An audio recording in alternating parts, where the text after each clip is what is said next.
Hello, everybody. How are we doing? Welcome to Asian Dialect, a podcast show that tells you what's happening in Asia and what's happening in the world.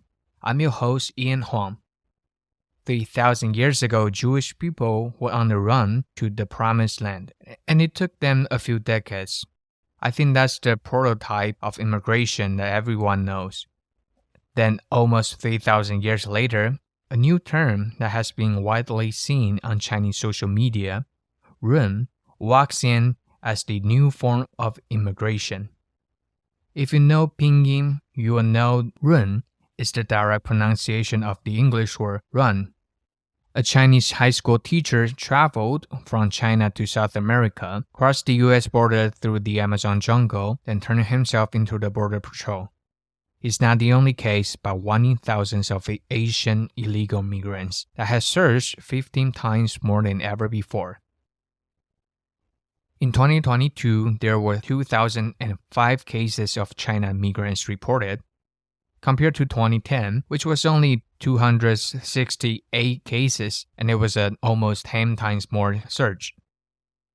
And just in the first quarter of this year, the reported amount has doubled to 3,855. It's not about how they move out of China, but why. So in today's episode, we're going to talk about why Chinese are moving out of the country. And to understand the background story, let's look closer at the time when the pandemic hit the world. With the world being impacted by the virus, every place was shut down and people started to practice quarantine. So did China. And after 2 years of intense virus control, they didn't loosen it, but kept it going. Shanghai, the economic headquarters in China, was still under zero COVID control. And the people there started to realize maybe the government was not doing any good for them. The small businesses were closed for too long, and the economic activities were slowing down. But the most important part is, for the first time, they know what it felt like for Hong Kongers when their freedom was taken away.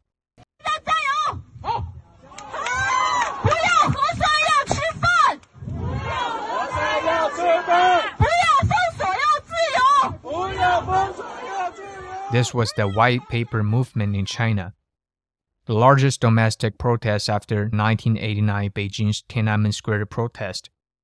People holding up the blank papers and chanting such as, "Lift the COVID restriction," "No lockdown, we want freedom," and "We want to live, not COVID tests."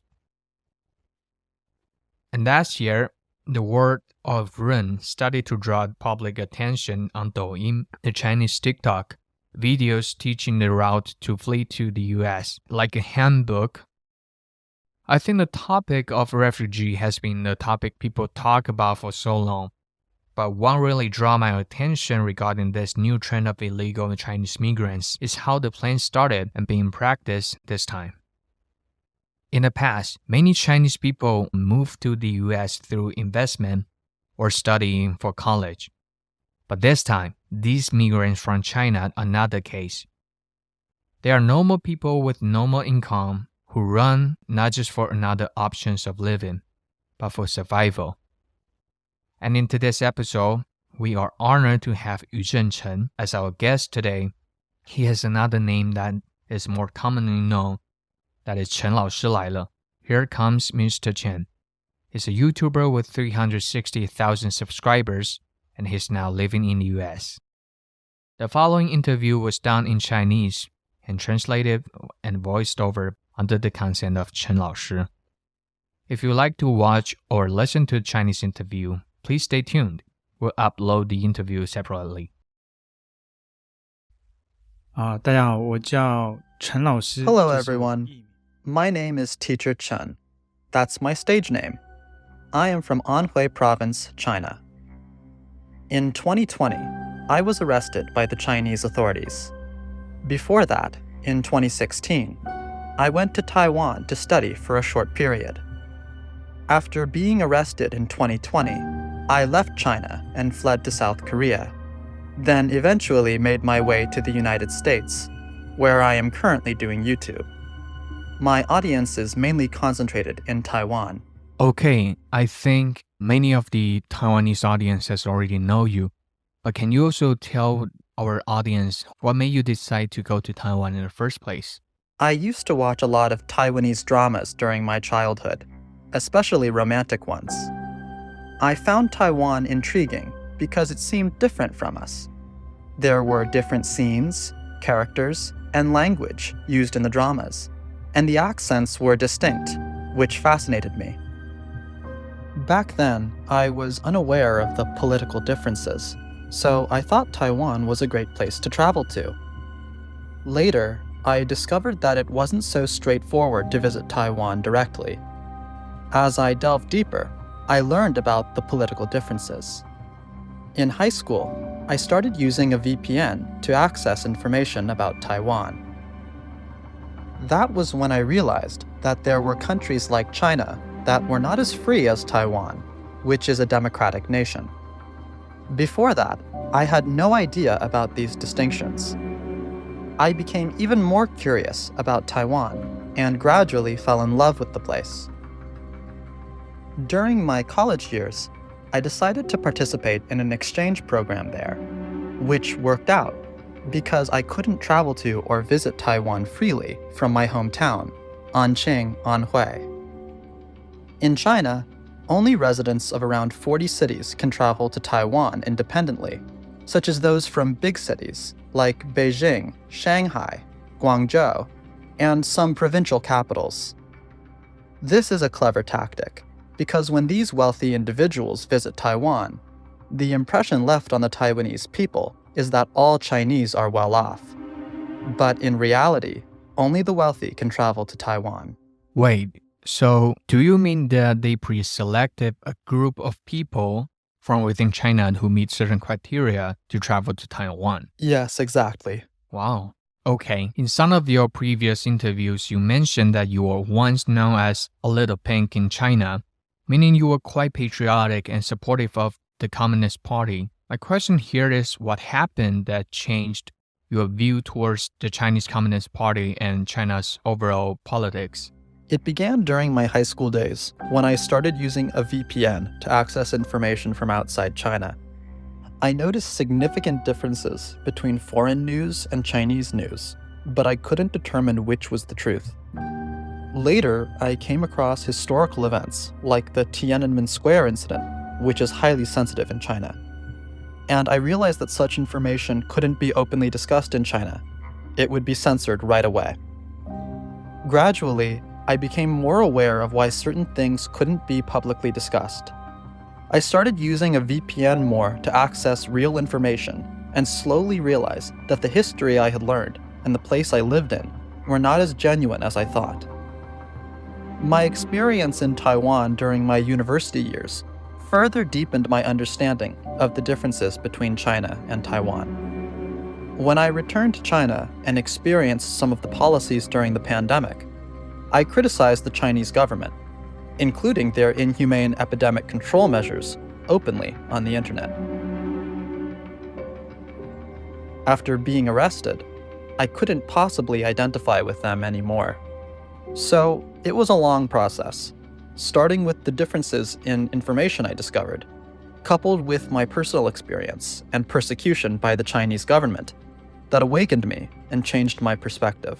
I see. Okay. In your introduction, you mentioned that you were briefly in prison. Can you tell us why the police arrested you and what happened during that time? I was arrested during the pandemic when everything came to a halt, and I was stuck at home with nothing to do. Naturally, I turned to the internet to keep myself engaged, and I came across many oppressive epidemic control policies and inhumane news. This led to a lot of frustration, and I began expressing my opinions on the internet because, at that time, it was the only way I could interact and share my thoughts. I criticized the Chinese government's policies, especially concerning the pandemic. Besides that, I was using a VPN regularly during the pandemic and taught my friends how to use it as well. Later on, for reasons I still don't know, they found out about my activities and targeted me. One morning in June 2020, a group of over 10 police officers came to my house and arrested me. They searched my phone and questioned me about any connections with foreign forces and my entire experience of studying in Taiwan, including details about my family background and education.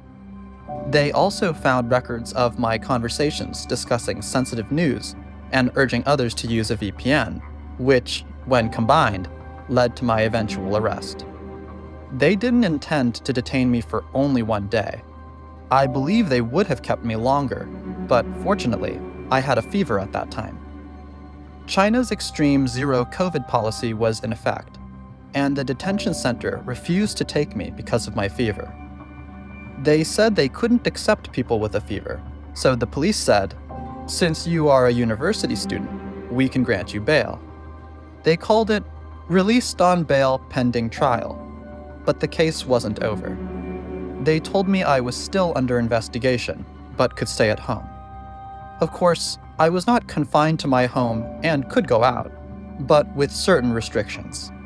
I couldn't leave the country-level city I was in, and needed approval to travel elsewhere. So, I was released on bail and could only move within my local area, which is Sanya, where I attended university. Later, I was called back nearly 10 times for questioning, and they would call me to do interviews and make statements.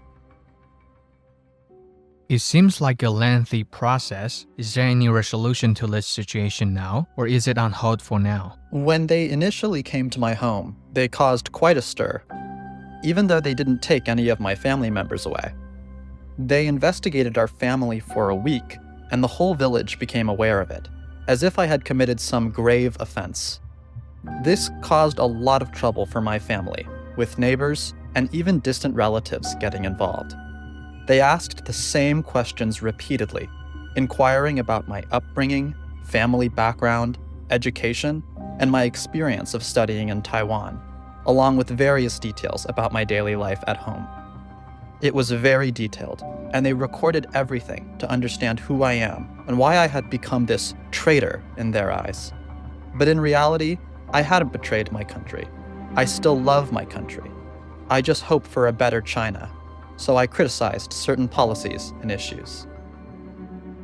It's indeed very challenging because you still love your country, but you may not agree with the political system and how things are being run. And you're just providing an alternative perspective, but that happens to be something that's not allowed in the space. As you mentioned earlier, they came to your home and caused trouble for your family and other relatives. How do your family respond to this situation? Did they support you? They didn't support or oppose me because they are not very politically aware. Our family is just an ordinary farming family in China, and ordinary people there usually have little understanding of politics. Unlike in Taiwan, where many ordinary people are politically aware, it's not the same in my family. So there was no question of support or opposition. They didn't really understand the political implications. The police pressured my family, hoping that through them, I would return to China. But I explained to my family that it wasn't safe for me to go back. So they tried to contact me to ask me to return. But for security reasons and the current situation in China, I don't see it as a possibility. If they were to assure me that I wouldn't be arrested and that the situation wasn't severe, I might consider returning. But for now, it's not safe. I did tell my family that I would like to go back, but safety is the priority, and it's not possible for me to return at the moment. Maybe in the future, who knows? I might not even want to return. That's a possibility. Okay. I think earlier you mentioned an experience that many people are curious about, which is your journey from China to South Korea and ultimately to the United States. Could you briefly describe how you left China and arrived in the United States? Because in this episode, we want to discuss the experiences of Chinese people who leave their country, whether to other countries or further away. My departure from China went relatively smoothly. Although I had some issues, I still found it relatively smooth. Many people might think that I had connections or a wealthy family, but that's not the case. As I mentioned earlier, my family was very poor, and our house was very simple, just a small place with metal sheets. So my family background wasn't particularly good. However, I was able to leave smoothly because of my passion for travel. During my university days, I started saving money to travel around the world, which was my dream. In my university years, I traveled extensively in Southeast Asia and visited many countries in an economical and budget-friendly way, backpacking and exploring different places. This travel experience made it easier for me to travel to the United States, as I had a rich travel history, and it significantly reduced any suspicions of immigration intentions. When you have visited many countries, and your passport is filled with various stamps, it becomes much easier to obtain a visa, especially for travel purposes. The immigration officers can see that you are genuinely interested in traveling and not looking to immigrate permanently. So, when you came to the United States, what was your status initially? Initially, I came on a tourist visa. My tourist visa eventually expired, and that's when I applied for political asylum. I considered various immigration options, including political asylum and other visa categories, like talent-based immigration, for example, H-1B. Some people may think that applying for political asylum is easy if you have news reports or some specific reason, but it's not that simple. It's a very challenging and lengthy process. Some cases may take up to 10 years to process due to the high number of immigration cases, including asylum applications. Okay, that's very detailed. Thank you. I think your earlier response also touched upon some of the questions people had. Now I'm curious about when you decided that you couldn't stay in China anymore and realized that you needed to leave. Can you briefly describe your journey, including why you needed to go to South Korea before finally coming to the United States? Going to South Korea was my only option at that time. In 2020, due to the global pandemic, many countries, including China, suspended their travel and visa services. For example, student visas were not being granted, making it impossible for me to go to other countries. Some people might wonder why I didn't directly apply for a US visa. The reality was that the US consulates in China had been closed for 3 years. So going to the US was not an option for me. I explored other countries, like Japan, but many countries had closed borders, and their embassies were also closed. Only South Korea was open and allowed me to apply for a visa. Additionally, I knew Korean, so it was a reasonable choice for me. I applied for a student visa to study at Hanyang University in South Korea.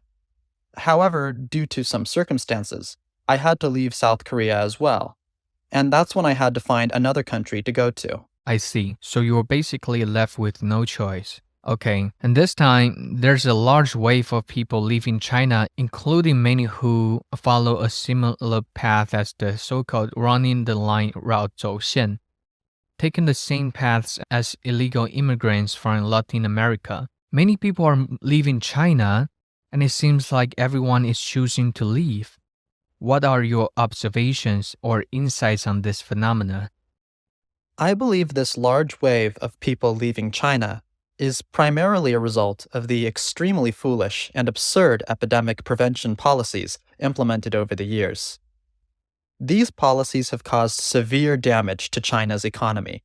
Even though the official numbers might show some growth, the overall situation is a one step forward, two steps back scenario. Moreover, the brutal epidemic prevention measures and lack of humanity have driven people to seek better lives elsewhere. Many private enterprises have closed down, and there has been an exodus of foreign businesses due to China's isolationist policies. As a result, many ordinary citizens feel they have no hope and are forced to seek alternatives like emigrating.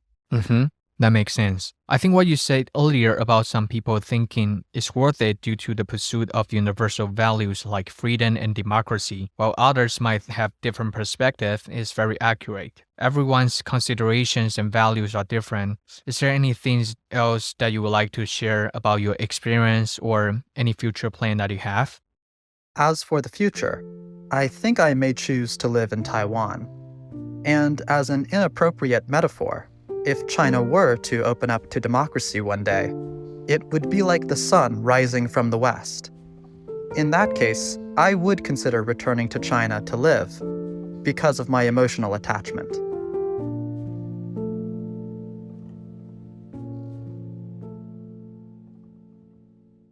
Thank you, Chen 老师. I think it's never an easy decision to make. And just from what we heard about Chen 老师 and his journey to the States, we can already know behind the decision it was very difficult. As Title 42, which allows the Border Patrol to deny the right to seek asylum, ended in May 2023, a bunch of migrants influxed into the border and reached to the very land of America. And there began their new challenges of living in a foreign country. Aside from the obstacles Chinese migrants would face after they arrived in the United States, the Chinese who are thinking about getting out are also facing an intensified political situation between the US and China, which is hard for foreigners to get into China now, but even harder for the Chinese to get out. The bilateral cooperation seems to get to the flashpoint. The Chinese government has been using the excuse of virus control to reduce the issuing of passports and visas. According to the official data from China National Immigration Administration, the Chinese government has only issued 330,000 passports in the first half of 2021, which is approximately 2% compared to the same period 2 years ago. Tell me what you think about these Chinese asylums. Do you think the US should be more involved and engaged with them after they risked their life saving and got out of China? If you like our podcast, please leave a 5-star review. That will help us grow tremendously. Or if you have any topic you would like to know about, you can also write us an email at asiandialect@gmail.com. asiandialect@gmail.com. Follow Asian Dialect wherever you get your podcast. Asian Dialect is produced and edited by Ian Huang. Talk to you soon.